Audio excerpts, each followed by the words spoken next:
उर्दू सफ़ा को सब्सक्राइब कीजिए और आने वाली हर नई वीडियो के लिए घंटी दबाइए।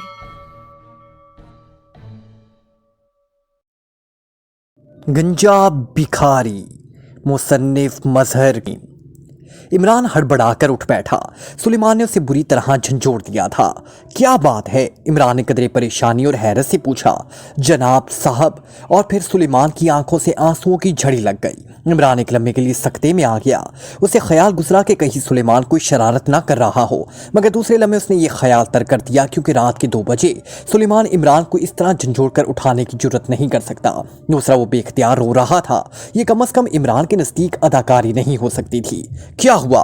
क्या बात हो गई? कुछ बताओ तो सही, इमरान ने बेइख्तियार पूछा। जनाब, हम लुट गए जनाब, सुलेमान ने बेइख्तियार निकलती हुई सिसकियों के दरमियान बड़ी मुश्किल से जवाब दिया। अरे हुआ क्या? क्या चोरी हो गई है? इमरान का लहजा तलख हो गया। ख्वामखा सस्पेंस पैदा करने की कोशिश कर रहे हो, जल्दी बताओ क्या बात है। बड़े साहब का इंतकाल हो गया है, सुलेमान ने रुक रुक कर बात मुकम्मल की। इमरान 1 मिनट तक तो समझ ना सका, मगर दूसरे लम्हे से यूं महसूस हुआ जैसे उसके सर पर बम फट पड़ा हो। क्या अब्बा जान? इमरान से फिक्रा मुकम्मल ना हो सका। ये वही इमरान था जो दुनिया के बड़े से बड़े गम को मुस्कुरा कर टाल दिया करता था। हकला कर रह गया। उसकी आंखें हैरत से फटी हुई थी और मुंह खुले का खुला रह गया। जी हाँ, अभी अभी कोठी से टेलीफोन आया है कि बड़े साहब हरकतें कलब बंद हो जाने से इंतकाल कर गए हैं। सुलेमान ने जवाब कदरे संभल गया था तफसील से बतला दिया। अब्बा जान, इमरान ने बामुश्किल इतना कहा और फिर सर पकड़ कर बैठ गया। एक लम्हे तक वो सर पकड़े बैठा रहा। दूसरे लम्हे वो चौंक कर उठा, फिर बगैर कपड़े तब्दील किए सिर्फ स्पीकिंग गाउन पहनकर तेजी से सीढ़ियां उतरता चला गया। चंद लम्हों बाद उसकी कार अपनी पूरी रफ्तार से कोठी की तरफ उड़ी चली जा रही थी। जल्दी वो कोठी के फाटक में जा पहुंचा। कोठी का फाटक खुला हुआ था। इमरान कार सीधी पोर्च की तरफ लेता चला गया। कोठी की बत्तियां रोशन थी और कोठी पर गहरा सकूत तारी था। वो तेजी से कार से उतरा और फिर बगैर कार का दरवाजा बंद किए भागता हुआ अंदर चला गया। हाल में दाखिल होते हुए एक झटके से रुक गया। वहां मुलाजमों के अलावा डॉक्टर भी खड़ा नजर आया। दरमियान में उसे अपनी वालिदा और सुरैया नजर आई, जो दोनों बेहोश पड़ी थी, और डॉक्टर सुरैया की नब्ज थामे खड़ा था। हाल में गहरा सकूत था। ऐसा महसूस होता था जैसे किसी अनजानी कुव्वत ने सबको बुत की शक्ल में तब्दील कर दिया हो। इमरान के रुकते ही सब चौंक कर मुड़े और फिर वो मिला। इमरान को देखा, बेइख्तियार उसकी तरफ बढ़े, मगर इमरान उनकी परवाह किए बगैर मशीनी अंदाज में कदम बढ़ाता हुआ वालिदा की तरफ बढ़ता चला गया। डॉक्टर एक तरफ हट गया। इमरान एक लम्हे के लिए बगौर वालिदा और सुरैया की तरफ देखता रहा और फिर करीब मौजूद डॉक्टर की तरफ मुड़ गया। अब वो हैरत अंगेज तौर पर संभल गया था। अचानक खबर से पैदा होने वाली आसाब शिकन सदमे की गिरफ्त से वो निकल आया था। फारूकी साहब, ये सब कैसे हुआ? इमरान ने कदरे गलबगीज आवाज में अपने खानदानी डॉक्टर फारूकी से पूछा। बेटा, मुझे अफसोस है, लेकिन खुदा की कुदरत में किसे दखल है। तकरीबन आध घंटा पहले मुझे सुरैया का टेलीफोन मिला कि अब्बा जान की तबीयत सख्त खराब है, फौरन आइए। मैं फौरन पहुंचा, मगर जब यहाँ पहुंचा तो रहमान साहब इंतकाल कर चुके थे और आपकी वालिदा और सुरैया दोनों बेहोश थी। अब इनकी क्या पोजीशन है? इमरान ने पूछा। खतरे वाली कोई बात नहीं, अचानक सदमे से बेहोश हो गई हैं। मैंने इंजेक्शन लगा दिए हैं, थोड़ी देर में होश में आ जाएंगी। अब्बा जान, इमरान ने सवालिया नजरों से डॉक्टर की तरफ देखा। मेरे साथ आइए, डॉक्टर ने कहा और आहिस्ता आहिस्ता कदम उठाता हुआ दूसरे कमरे की तरफ मुड़ गया। इमरान उसके पीछे था। ये कमरा रहमान साहब की ख्वाबगाह था। पलंग पर रहमान साहब चित लेटे हुए थे और उनकी लाश सफेद कपड़े से ढकी हुई थी। डॉक्टर फारूकी ने रहमान साहब के चेहरे से कपड़ा हटाया। रहमान साहब की आंखें बंद थी, चेहरे पर गहरा सकून तारी था। अब्बा जान, इमरान के मुंह से बेइख्तियार निकला और दूसरे लम्हे वो रहमान साहब की लाश पर सर रखे बच्चों की तरह रो रहा था। आंसू उसकी आंखों से बेइख्तियार निकल रहे थे। डॉक्टर फारूकी ने शफकत से इमरान के सर पर हाथ फेरा और इमरान को कंधे से पकड़कर उठा लिया।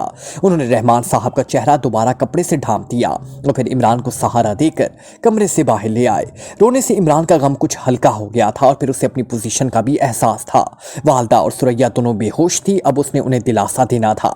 अगर वो खुद ही रोता रहा तो हो सकता है कि वालिदा उसे रोता देकर गम बर्दाश्त न कर सके और ये दूसरा सदमा वो झेलने की अपने अंदर ताकत नहीं रखता था। इसलिए उसने रुमाल से आंसू पोंछ लिए और आकर वालिदा के सिरहाने बैठ गया।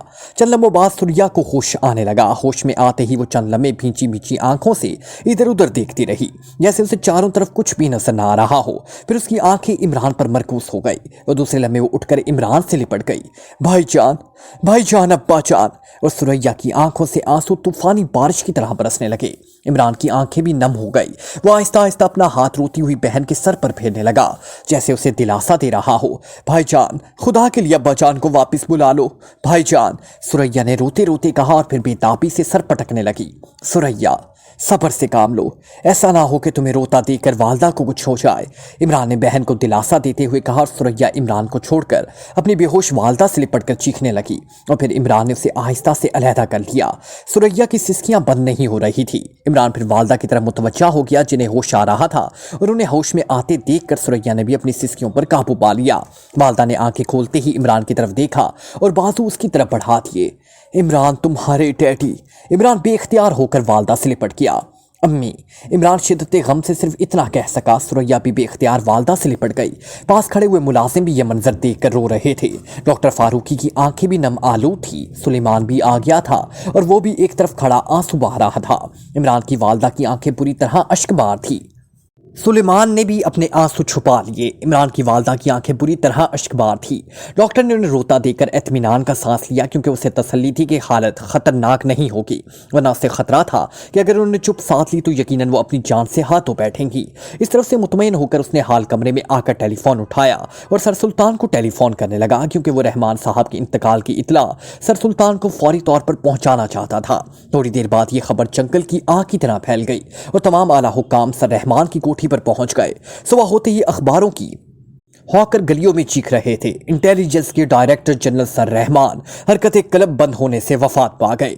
सर रहमान को आज उनके खानदानी कब्रिस्तान में पूरे एहसास के साथ दफना दिया गया। जनाजे में आला हुक्काम से लेकर इंटेलिजेंस के अदना मुलाजिम तक मौजूद थे। सदर मुमलिकत ने भी इमरान से टेलीफोन पर ताज़ियत की थी। इसके अलावा कोठी पर ताज़ियत करने वालों का तांता बना हुआ था और इमरान को सख्त वहशत हो रही थी। वो यहाँ बेबस होकर रह गया था, कुछ कह भी नहीं सकता था। आहिस्ता आहिस्ता ताज़ियत करने वालों की तादाद में कमी आ गई और अब इमरान के पास सर सुल्तान और टीम के मेंबरान Julia, Safdar, captain Shakeel, Tanveer Chauhan, Numani, Joseph और ब्लैक जीरो रह गए थे। ब्लैक जीरो अपनी असल शक्ल में वहां मौजूद था। टीम के तमाम मेंबरान उसे इमरान का कोई दोस्त वगैरह समझ रहे थे। सर सुल्तान भी थोड़ी देर बाद रुखसत हो गए। उनके रुखसत होने पर इमरान ने जोसेफ से कहा, जोसेफ दरवाजा बंद कर दो और अब किसी को अंदर ना आने देना। और जोसेफ सर हिलाकर हाल से बाहर निकल गया। उसके चेहरे पर गहरी उदासी के बादल छाए हुए थे। टीम के तमाम मेंबरान खामोश बैठे थे, क्योंकि वो एक अजनबी के सामने कोई बात करने से कतरा रहे थे और वो अजनबी था ब्लैक जीरो यानी X2, जिसे एक नज़र देख लेने की शदीद ख्वाहिश हर मेंबर के दिल में मौजूद थी। ब्लैक जीरो ने भी पोजीशन को महसूस किया। फिर उसने उठते हुए इमरान से कहा, अच्छा इमरान साहब, मुझे इजाज़त दीजिए और मेरी तरफ से अपनी वालदा और हमशीरा को भी सब्र की तलकीन कीजिए। ताहिर ने उठते हुए कहा, शुक्रिया, इमरान ने कहा और फिर ताहिर इमरान से हाथ मिलाकर बाहर निकल गया। इमरान, हमें अफसोस है। ब्लैक जीरो के बाहर जाते ही जूलिया ने पहल की। किस बात का? इमरान ने सर उठाकर हैरत से पूछा। इमरान अब पूरी तरह संभल चुका था और सुबह से सोगवार बैठे बैठे वो बोर हो गया था। उसकी तबीयत ऐसी थी कि वो ज्यादा देर तक संजीदा नहीं रह सकता था। अब उसकी शौकी दोबारा लौट आई। आपके वालिद साहब की इंतकाल फरमानेगा, जूलिया ने हैरत से भरपूर लहजे में कहा। उसमें आपको किस बात का अफसोस होने लगा? वालिद मेरे फौत हुए हैं और अफसोस आपको होने लगा है, इमरान ने कदरे संजीदगी से कहा। जूलिया हक्का पक्का रह गई। बाकी मेंबरान भी हैरत से इमरान की तरफ देख रहे थे। सबके जहनों में एक ही सवाल गूंजा कि क्या इमरान अपना जहनी तवाज़ुन खो बैठा है? और अगर ऐसा है तो ये रहमान साहब की वफात से भी बड़ा अलमिया है। अरे तुम सबको सांप क्यों सूख गया है? इमरान ने इन सबको यूं आंखें फाड़े खामोश देखकर कहा, हम तुम्हारे वालिद की वफात का अफसोस करने आए हैं। सफदर ने सकूत तोड़ा। इसका तो मुझे पता है। अब मेरा दिमाग तो खराब नहीं कि मैं समझूं तो अपनी शादी की इतला देने आए हो। फिर इस नारे का मतलब? इमरान ने टीम को मज़ाहिया अंदाज में कहा। इमरान साहब, तनवीर ने कुछ कहना चाहा। अब आपकी बारी है अफसोस करने की। भाई बहुत हो चुका अफसोस, मैं तंग आ गया हूँ इस बात से। मैं समझता हूँ कि आइंदा किसी मुजरिम को फांसी देने से ज़्यादा खौफनाक सज़ा ये दी जा सकती है कि उसके वालिद को ख़त्म करके उसे ताज़ियत करने बैठ जाएं। शाम तक वो यकीनन खुदकुशी कर लेगा। भाई कोई और बात करो, बहुत हो चुकी ताज़ियत, इमरान ने खुश दिली से कहा। फिर हमें इजाज़त दीजिए, कैप्टन शकील पहली दफ़ा बोला। अरे क्यों, क्या नाराज़ हो गए हो? इमरान ने हैरत से पूछा। नहीं, ये बात नहीं, आप वाकई ही थक गए होंगे और दूसरे इस वक्त कोई और बात करने को जी नहीं चाहता, इसलिए हमें इजाज़त दीजिए और आप अभी आराम फरमाएं, कैप्टन शकील ने जवाब दिया और सबने तायद की। अच्छा, तुम्हारी मर्जी। इमरान भी वाकई कुछ रेस्ट करना चाहता था। सबने हाथ मिलाया और चल दिए और इमरान अंदर वालदा और हमशीरा के पास चला गया। रात का परहोल सन्नाटा चारों तरफ छाया हुआ था। हर तरफ एक भयानक खामोशी मुसल्लत थी। दारुल हुकूमत से 10 मील दूर अहमदनगर के एक कच्चे मकान के सहन में अलबत्ता कुछ चहल पहल महसूस हो रही थी। दो तारीक साए अंधेरे में इधर उधर चल रहे थे। मार्टिन, एक रख्त आवाज अंधेरे में गूंजी। यस बॉस, बाईं तरफ से किसी ने आवाज से कहा। सलामू अभी तक क्यों नहीं आया? वो दोबारा करख्त आवाज सुनाई दी। कुछ समझ नहीं आ रहा बॉस, अब तक तो उन्हें आ जाना ही चाहिए था, मुखनी आवाज वाले मार्टिन ने जवाब दिया। मोड़ पर कितने आदमी मौजूद हैं? बॉस ने पूछा। 3 बॉस। और फिर दोबारा खामोशी छा गई। चंद लम्हों की खामोशी के बाद बॉस ने दोबारा कहा, मार्टिन, मैं ऑपरेशन रूम में जा रहा हूँ, जैसे ही केस आए फौरन मेरे पास ले आना। ओके बॉस, मार्टिन ने मौतमाना अंदाज में जवाब दिया और फिर एक साया सहन से होता हुआ अंदर तारीकी में गुम गया। तकरीबन आधे घंटे बाद मकान से बाहर दबे दबे कदमों की आवाज गूंजी और मार्टिन चुकन्ना हो गया। चंद लम्हे बाद दरवाजे पर हल्की सी दस्तक हुई। कौन है? मार्टिन ने पूछा। सलामू, बाहर से एक संजीदा आवाज ने जवाब दिया। कोड, मखनी आवाज ने सवाल किया। लाश जिंदा है, संजीदा आवाज वाले सलामू ने कहा और फिर दरवाजा खुलने की आवाज आई और बाहर रखे हुए साए अंदर दाखिल हो गया। बॉस कहाँ है? सलामू ने कहा। ऑपरेशन रूम में, मार्टिन ने जवाब दिया और सलामू ने बगैर कोई जवाब दिए बरामदे की तरफ कदम बढ़ा दिए। उसने कांधे पर कोई बोझ सा उठाया हुआ था। इसके साथ आने वाले 2 आदमी वहीं रुक गए। मार्टिन भी इसके पीछे अंदर की तरफ लपका। तारीक बरामदे से होकर वो एक छोटे से कमरे में आए। कमरा भी तारीक था। कमरे के एक कोने में दरवाजा था जिसकी दूसरी तरफ से रोशनी छन छन कर इधर आ रही थी। सलामू ने एक हाथ से बोझ संभाला और दूसरे हाथ से दरवाजा खोल दिया। ये एक बड़ा कमरा था जिसमें कूड़ा किरकिट और कार कबार भरा हुआ था। गंदे बर्तन भी थे। ऐसा महसूस होता था जैसे इस कमरे में भिखारियों ने डेरा डाला हुआ हो। कमरे में मिट्टी के तेल का दिया चल रहा था जिसकी सुलगी से रोशनी के कमरे की गंदगी और भी नुमाया कर दिया था। सलामू तेज तेज कदम उठाता हुआ एक चारपाई की तरफ बढ़ा। फिर उसने चारपाई को पकड़कर जोर से अपनी तरफ खींचकर छोड़ दिया। सामने की दीवार एक हल्की सी गिड़गिड़ाहट से एक तरफ फट गई और इसमें काफी बड़ा खला नजर आने लगा। सलामू और मार्टिन दोनों इस खला में घुस गए। उसके अंदर जाते ही दीवार दोबारा बराबर हो गई। दीवार की दूसरी तरफ एक तवील राहदारी थी जिसमें थोड़े थोड़े फासले पर बरकी बल्ब जल रहे थे। राहदारी खत्म होते ही एक फुलाती दरवाजा था जो इस वक्त बंद था। सलामू ने दरवाजे के करीब पहुंचकर इस पर लटका हुआ एक छोटा सा बटन दबाया तो दरवाजा आहिस्ता आहिस्ता खुलने लगा। चंद लम्हों बाद दरवाजा पूरी तरह खुल चुका था। अंदर एक खासा बड़ा हाल था जो रोशनी में जगमगा रहा था। हाल में मुख्तलिफ मेजें इस तरह फिट थी जैसे ऑपरेशन रूम में होती हैं। वही एक तरफ एक चौड़े कंधों वाला आदमी कुर्सी पर बैठा था। उसने डॉक्टरों वाला सफेद गाउन पहना हुआ था, सर पर सफेद टोपी और चेहरे पर सफेद नकाब लगाया हुआ था। सिर्फ आंखें खुली हुई थी जिनका रंग गहरा सुर्ख था। ऐसे लगता था जैसे उनमें से वक्फे वक्फे के बाद चिंगारियां सी फूट रही हों। सलामू और मार्टिन दोनों दरवाजे में दाखिल होकर रुक गए। सलामू एक दुबला पतला नौजवान था। दाढ़ी बड़ी हुई थी। जिस्म दुबला पतला होने के बावजूद खासा ताकतवर नजर आ रहा था। उसने कांधे पर एक सफेद सी घड़ी उठा रखी थी। मार्टिन सलामू के मुकाबले में लहीम शहीम जिसामत का मालिक था। चेहरा इंतहाई मकरूह था। सारे चेहरे पर दाग ही दाग थे। बाएं कान की लो से लेकर नीचे गर्दन तक जख्म का एक तवील निशान था जिसने उसकी बदसूरती में मजीद 4 चांद लगा दिए थे। और फिर सितम बलाए सितम ये कि इतना लहीम शहीम जिस्म के साथ आवाज बिल्कुल मुखनी सी। ऐसा महसूस होता था जैसे किसी गेंडे के मुंह से चिड़िया की आवाज निकल रही हो। ले आए हो? सफेद नकाब पोश ने करख्त आवाज में पूछा। यस बॉस, सलामू ने मौतमाना अंदाज में जवाब दिया। कोई रुकावट तो पेश नहीं आई? बॉस, नहीं बॉस, सब काम ठीक ठाक हो गया है। और सलामू ने जवाब दिया। ओके, उसे सेंटर टेबल पे डाल दो और तुम जाओ और सुबह अपनी मुकर्ररा जगह पर पहुंच जाना। बॉस ने हुक्म दिया और अब कुर्सी से उठकर खड़ा हो गया। सलामू ने आगे बढ़कर वो सफेद सी गठरी हाल के दरमियान में पड़ी हुई बड़ी मेज पर डाल दी और फिर मुड़कर दरवाजे से बाहर निकल गया। मार्टिन, दरवाजा बंद कर दो। बॉस ने मार्टिन को हुक्म दिया और मार्टिन ने मुड़कर दरवाजा बंद कर दिया। बॉस कदम बढ़ाकर मेज के करीब आया। फिर उसने इस गठरी को सीधा कर दिया। ये दरअसल लाश थी जो सफेद कफन में लिपटी हुई थी। बॉस ने हाथ बढ़ाकर कफन फाड़कर एक तरफ फेंक दिया। अब लाश बिल्कुल अरियाम मेज पर पड़ी हुई थी।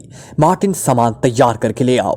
बॉस ने लाश के चेहरे को गौर से देखते हुए मार्टिन को हुक्म दिया और मार्टिन एक तरफ कोने में रखी हुई बड़ी सी अलमारी की तरफ बढ़ गया।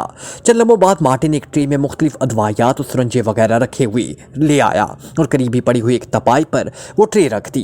फिर ट्रे रखकर दूसरे कोने की तरफ बढ़ा और कोने में रखी हुई एक बहुत बड़ी मशीन को जिसके नीचे छोटे छोटे पहिए लगे हुए थे घसीट कर मेज के करीब ले आया। मशीन के ऊपर एक राड पर पतली सी जाली लगी हुई थी। मार्टिन ने राड के नीचे लगे हुए एक छोटे से हैंडल को घुमाया और जाली आहिस्ता आहिस्ता नीचे आनी शुरू हो गई, हत्ता कि वो जाली लाश की मुंह पर फिट हो गई। लाश का चेहरा जाली से ढक गया। फिर उसने मशीन का स्विच ऑन कर दिया। मशीन पर लगे हुए मुख्तलिफ डायल रोशन हो गए और सुइयां थरथराने लगी।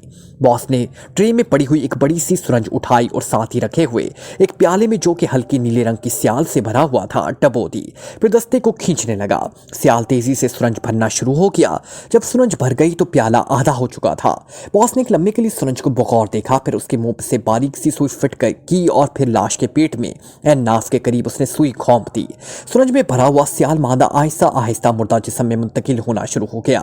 सुरंज खाली करके उसने एक दफा फिर प्याले से बाकी मादा स्याल इसमें भरा और दोबारा मुर्दा जिस्म में मुंतकिल कर दिया। सुरंज खाली करके उसने दोबारा ट्रे में डाल दी और मशीन की डायलों को बगौर देखना शुरू कर दिया।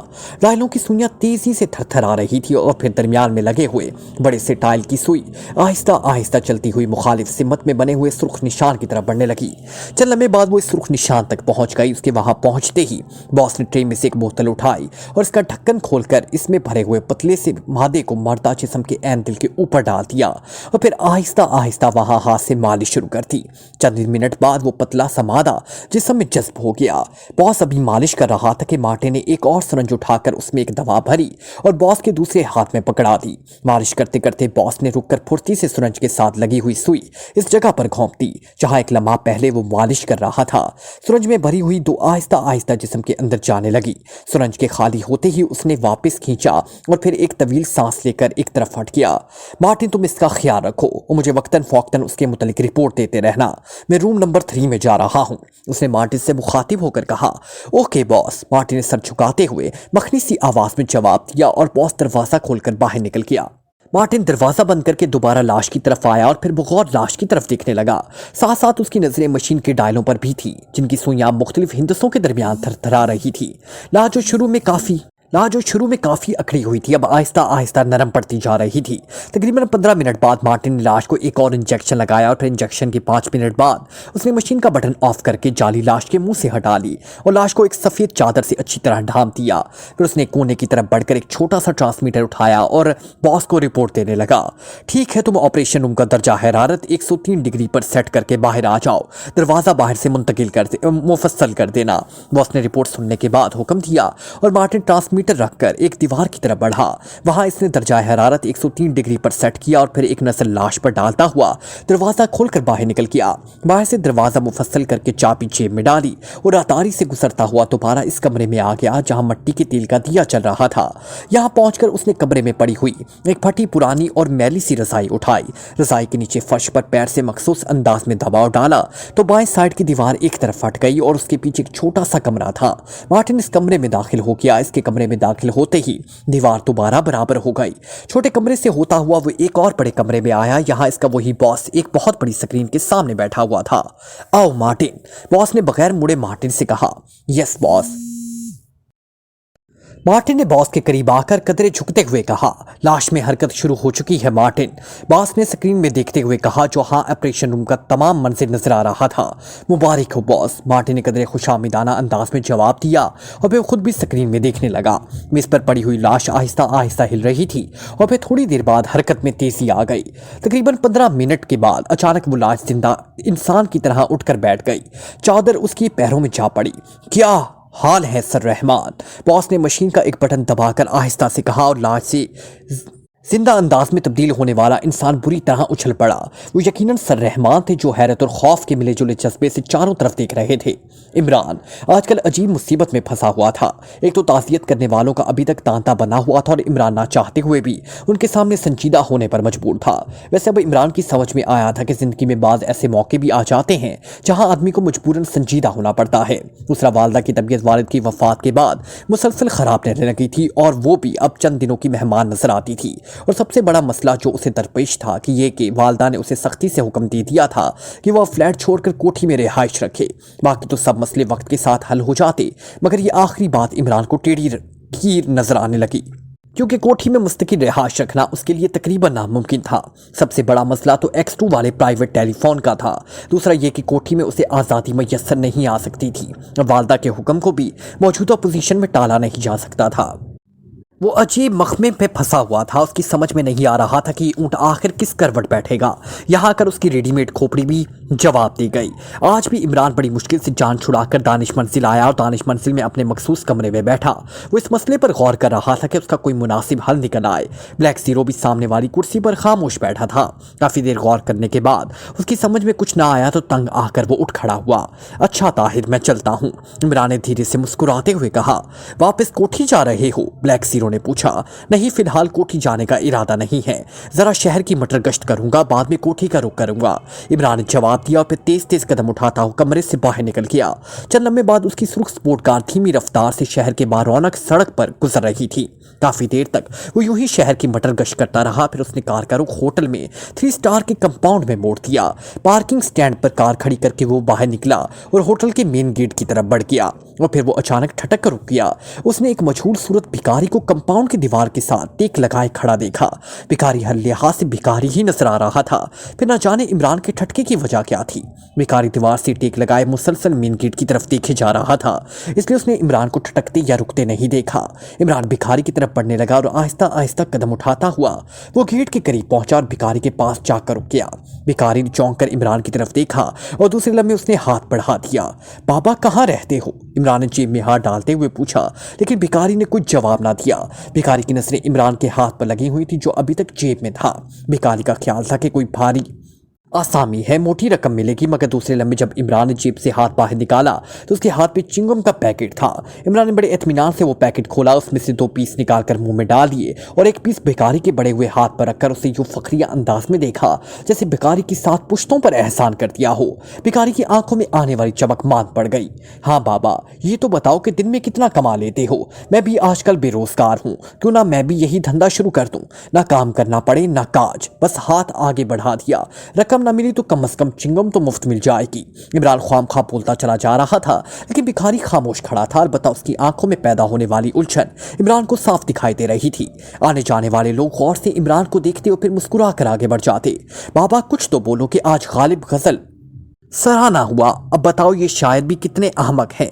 गजल गालिब ने पढ़ी और रोब हम पर है कि तुम कुछ बोलो, नहीं बोलते, कोई किसी की धौंस है। आखिर भिखारी ने तंग आकर अपने गूंगे होने का ऐलान कर दिया। अरे तुम तो गूंगे हो, गूंगा होना भी कितना फायदा है, ना स्टेज पर तकरीर करनी पड़ेगी, ना बीवी को सुघड़पन पर लेक्चर देना पड़ेगा, ना बच्चों की झूठ सच की तमीज में मिसालें देनी पड़ेंगी, और सबसे बड़ी बात यह है कि मुनकर नकमीर के सवाल जवाब से बच गए। बस में ही काम चल गया। आओ बाबा, तुम्हें होटल में ले चलो, मेरी तो यहाँ खड़े खड़े टांगे दुखने लगी हैं। वाकई भिखारी बनना भी बहुत मेहनत तलब काम है, इमरान ने कहा और फिर भिखारी का हाथ पकड़कर तकरीबन उसे घसीटता हुआ होटल की तरफ ले चला। भिखारी ने बहुत और इमरान की गिरफ्त से आजाद होना चाहा, लेकिन वो इमरान ही क्या जो हाथ डालकर यूं छोड़ते। भिखारी शोर मचाता तकरीबन घसीटता हुआ इमरान के पीछे पीछे चला जा रहा था। उसने बहुत हाथ पैर मारे, मगर इमरान के कानों पर जूं तक न रेंगी और उसे बदस्तूर घसीटते हुए होटल के मेन गेट तक ले आया। लेकिन आगे चौकीदार ने भिखारी को अंदर जाने की इजाजत देने से इनकार कर दिया। अरे क्यों? क्या ये मुल्क का मुअज़्ज़ज़ शहरी नहीं? तुमसे तो ज्यादा कमा लेता होगा। इमरान चौकीदार पर चढ़ दौड़ा। नहीं जनाब, ये फकीर अंदर नहीं जा सकेगा। चौकीदार ने बुरा सा मुंह बना दिया।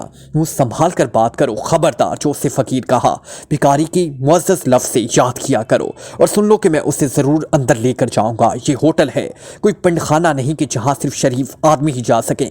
इमरान ने चौकीदार को डांटते हुए कहा और चौकीदार इमरान को यूं हैरत से दिखने लगा जैसे उसकी सहूल दिमागी पर शक कर रहा हो। एक दफा कह दिया कि बाबा फकीर अंदर नहीं जा सकता, फिर ख्वामखा तुम शोर मचाए जा रहा है।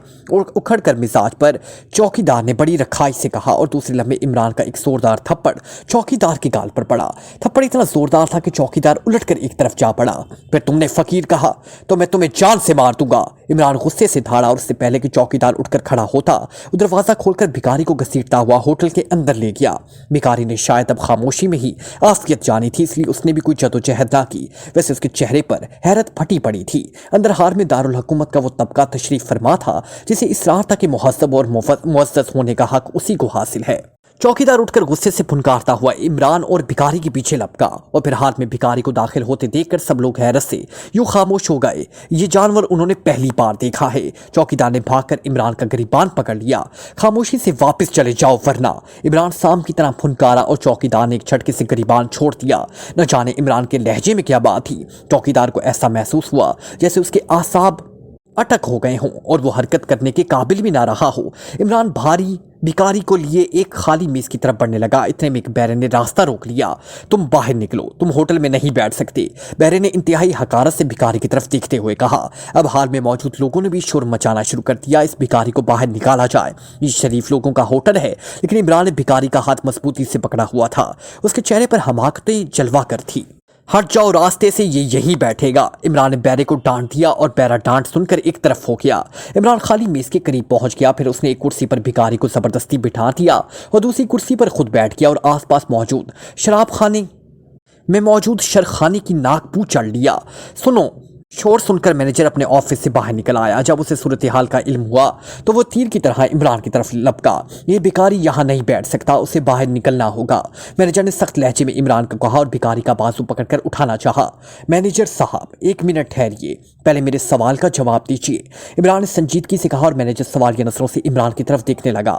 हाल में बैठे हुए तमाम लोग भी इमरान की तरफ मुतवज्जा थे। भिखारी किससे कहते हैं? इमरान ने सवाल किया।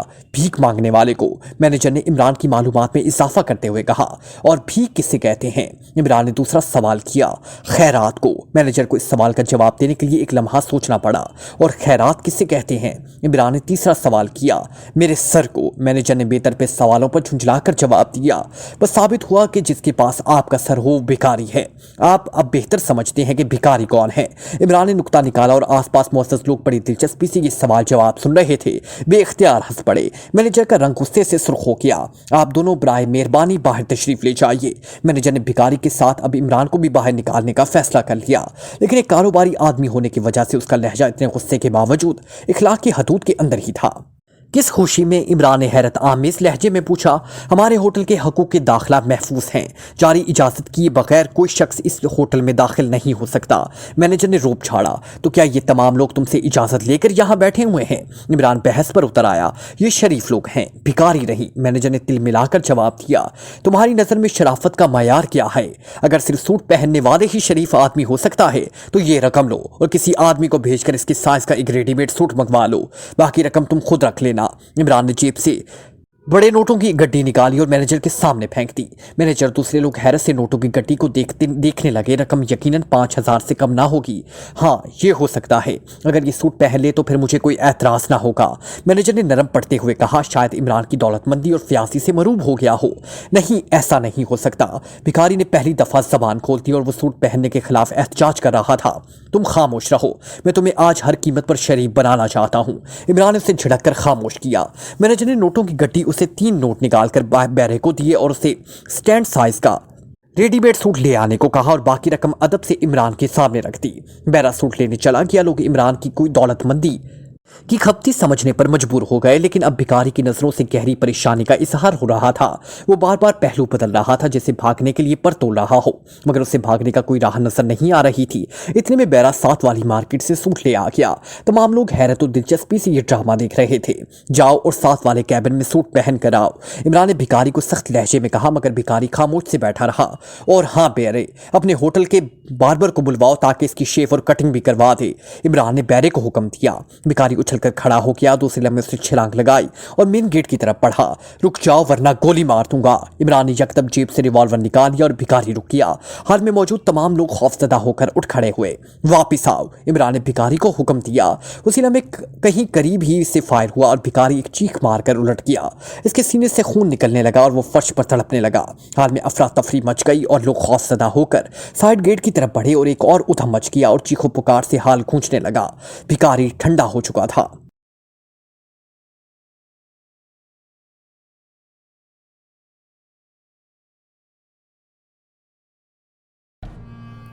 Like, comment, share,